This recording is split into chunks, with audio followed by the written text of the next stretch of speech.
हरे कृष्णा सभी को। मैं छाया गुप्ता क्रोम फैशन की को फाउंडर बोल रही हूँ।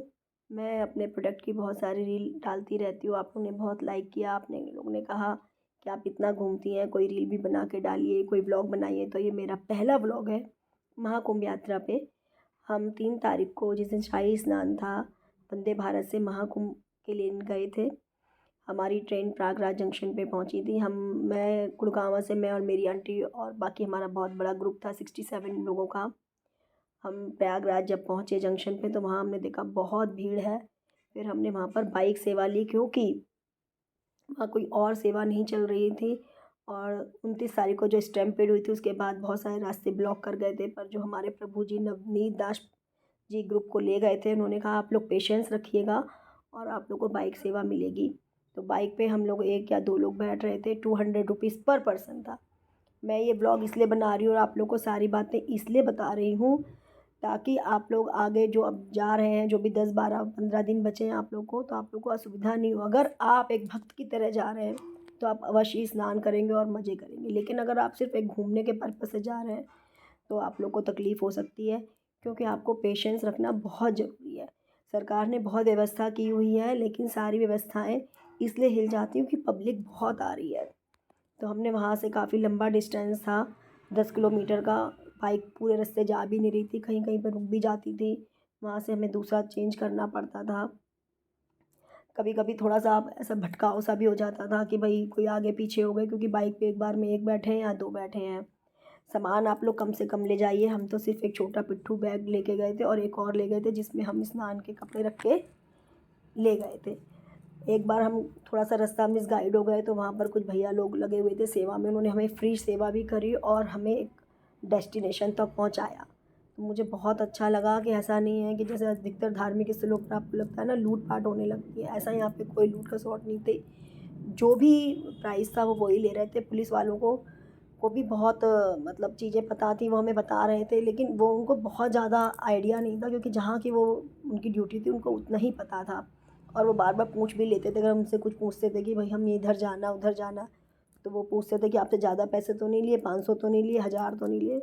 बट ऐसा कुछ नहीं था। 200, 150, हाँ आप जा रहे हैं तो आपको लोकल में कन्वेंस में कम से कम 900, 1000 रुपये खर्च पड़ेगा। हमारे तो 1000 रुपये खर्च हुए थे, क्योंकि हमने बाइक सेवा जाते समय में भी लिए, आते समय भी लिए। देखो भैया ने हमारी फ्री में सेवा करी थी, तो मैंने इनका फ़ोटो खींचा कि जब हम ब्लॉग बनाएंगे तो आपका ज़रूर उसमें फ़ोटो दिखाएंगे। और हमने स्टेशन पे भी कुली किया था, क्योंकि हमारी जब ट्रेन लौटते समय प्लेटफॉर्म नंबर 6 पर गई थी तो वहाँ बहुत लंबा था। फिर हमने अपने, देखिए प्रयागराज में जो हमारा सेक्टर 22 था, उसमें हमारा आश्रम था भगवत धाम आश्रम। हम उसकी तरफ धीरे धीरे करके मूव कर गए। वहाँ पे हमने थोड़ा रेस्ट किया, खाना वाना खाया। उसके बाद हम लोग स्नान के लिए निकल गए। हमें करीब 4:30 बज गए थे स्नान के लिए जाते जाते।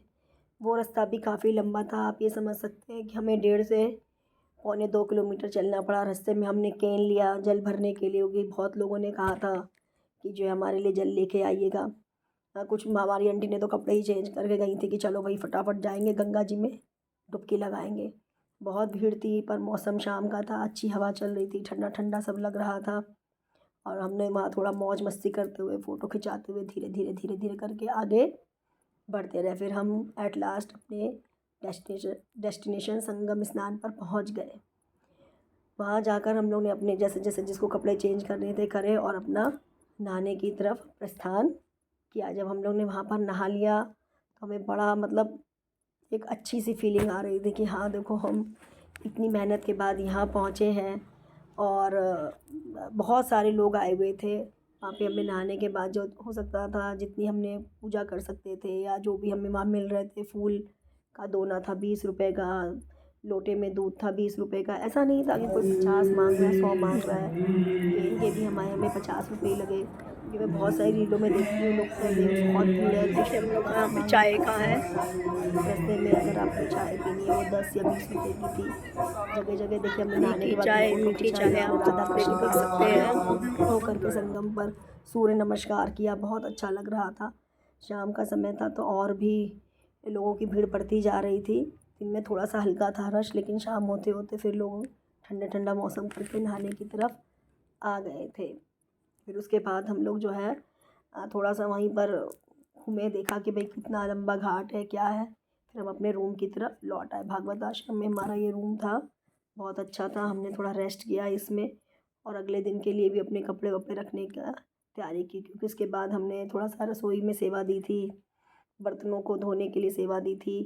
और उसके बाद जो हमारा था कि हम सुबह जल्दी अर्ली मॉर्निंग कोशिश करेंगे कि हम बोट से त्रिवेणी की तरफ जाएंगे, और हमने ऐसा किया भी था। हम अगले दिन त्रिवेणी की तरफ गए थे। फिर हम आश्रम में बाहर की तरफ आए। सुबह के समय 4:30 या 5 का टाइम था। ये जल्दी मेरी आँख खुल गई थी, क्योंकि बाहर से हरे कृष्णा कीर्तन की आवाज़ें आ रही थी और लोग उस समय नहा कर पूजा कर रहे थे।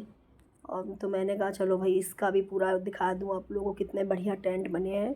हम एक टेंट में 6 लोग का स्टे था और कंबाइंड उसमें लेट बाथ भी था। इधर सारा सुबह के समय की चाय की व्यवस्था थी। फीकी चाय अलग रखी थी, मीठी चाय अलग रखी थी कि आप जैसे आपको सुविधा हो आप ले लें। सब लोग अपने संग कुछ कुछ बिस्किट वगैरह रख के लाए थे। और वहाँ पे कोई ऐसा नहीं था, जो भी किसी को मिल रहा था एक दूसरे को ऑफ़र कर रहे थे, आप ये ले लीजिए, आप ये ले लीजिए। ऐसा नहीं था कि सब अपना अपना अपना, क्योंकि एक ये धार्मिक स्थल था। ये हमारी देखिए आश्रम की किचन थी, जहाँ शुद्ध सात्विक खाना हमें दोनों दिन मिला। यहाँ के भी भैया लोग बहुत अच्छे थे, बहुत अच्छे से खाना बना रहे थे और मतलब बिल्कुल भी चेहरे पे शिकन नहीं थी। कितने भी लोग आ रहे थे, बराबर आटा गूंथते जा रहे थे और रोटियों पे रोटियां मिल रही थी। फिर यहाँ पर एक डोरमेट्री सी बनी हुई है, जिसमें कॉन्टीन्यूअस राधा कृष्ण का कीर्तन, मतलब जब तक का महाकुंभ रहेगा चलेगा। तो इतनी सारी चीज़ें मैं आपको इसलिए दिखा रही हूँ, बता रही हूँ कि जो जो हमने जो वहाँ पर फ़ील किया और हमने एंजॉय किया, वैसे आप महाकुंभ जाएंगे तो आपको अच्छा लगेगा। लेकिन मैं सबको फिर भी बार बार बता दूँ कि आपको पेशेंस रखना ही पड़ेगा। हमारी तो 2 महीने पहले की बुकिंग थी, इसलिए हमें ज़्यादा परेशानी नहीं हुई। फिर भी आप ये सोच सकते हैं कि हमने कम से कम नहीं तो 10-12 किलोमीटर चल लिया होगा, क्योंकि इसके बिना आप नहीं पहुंच सकते। स्टेशन से आने में ये 1 किलोमीटर, जब गए तब 1 किलोमीटर, घाट पे गए वो 1.5 था हमारे आश्रम से, तो अब 2 बार हम गए तो 6 किलोमीटर। थोड़ा सा हम भटक गए थे अपना आश्रम घूमने में, तो वो हमारा मिलाकर 10-12 किलोमीटर हो गया। और आप देख सकते हैं कि पूरा ग्रुप है संग में, सबने एंजॉय किया। हमने ऑरेंज से दुपट्टे डाले हुए थे, इससे एक दूसरे को पकड़ने में, कैच करने में बहुत सुविधा हो रही थी। तो आप अगर महाकुंभ देखिए, हम त्रिवेणी पर जा रहे हैं बोट से। और बस मेरा आपसे यही कहना है कि अगर आप महाकुंभ जा रहे हैं, जाइए, अवश्य जाइए। ऐसे मौके को तो मिस नहीं करना चाहिए, लेकिन थोड़ा पेशेंस रखिए। आपको टाइम भी लग सकता है, क्योंकि अब तो ट्रेनों में टिकट नहीं है। जो लोग उससे जा रहे हैं बस से, अपनी कार से, कैब से, तो उनको कुछ कुछ घंटे इंतज़ार करना ही पड़ेगा, क्योंकि आप सड़क पे तो कोई नया रास्ता नहीं बना सकते हैं। अपने पास खाने पीने का सामान रख लीजिए, जो मतलब थोड़ा चल जाए भी। थोड़ा सा सर्दियों का मौसम है, ख़राब ना हो। बहुत ज़्यादा लग्जरी चीज़ों को कैरी करने की ज़रूरत नहीं है। एक जोड़ी कपड़े पहन के जाइए, एक रख लीजिए। आजकल सब जगह पेटीएम चलता है, तो वो भी कोई दिक्कत नहीं। हाँ, आप छुट्टे पैसे ज़रूर रख लीजिएगा लोगों को देने के लिए। जब इतने बड़े धार्मिक स्थल पे गए हैं तो 2, 5, 10 रुपये तो आपने देने ही हैं। और जो बाइक सेवा है वो तो यूजुअली कैश ही ले रहे हैं, तो आप 100-100 के 200-200 के नोट रख लीजिए। ये सब चीज़ें मैं इसलिए बता रही हूँ, जो हमने प्रॉब्लम हमारे संग और लोगों ने की थी फेस। मैं एक्चुअली में अपने पास खूब 100-100 के और 50 के और 200 के नोट रख के ले गई थी, तो मुझे ज़्यादा तकलीफ़ नहीं हुई। औरों को भी हमने वो पैसे शेयर कराए, क्योंकि उस समय इतना टाइम नहीं होता, उनको फटाफट दूसरा कस्टमर भी चाहिए होता है। फिर अगर आपके पास 500 का नोट है तो नेगोशिएशन बड़ा मुश्किल हो जाएगा। फिर हम लौटते समय सब जब हमने पूरी यात्रा कर ली, तो फिर हम अपने आ गए प्रयागराज जंक्शन के 6 नंबर पर। फिर हमारा ग्रुप यहाँ पर एकत्रित था और हम फिर वंदे भारत में आ गए। रात का खाना खाया और हमारी जर्नी जो है टुवर्ड्स गुड़गांव की तरफ चल पड़ी। हमारी ट्रेन 11 बजे दिल्ली स्टेशन पहुँच गई थी। वहाँ से हम पहुँचे अपने घर 11 बजे पहुँची थी।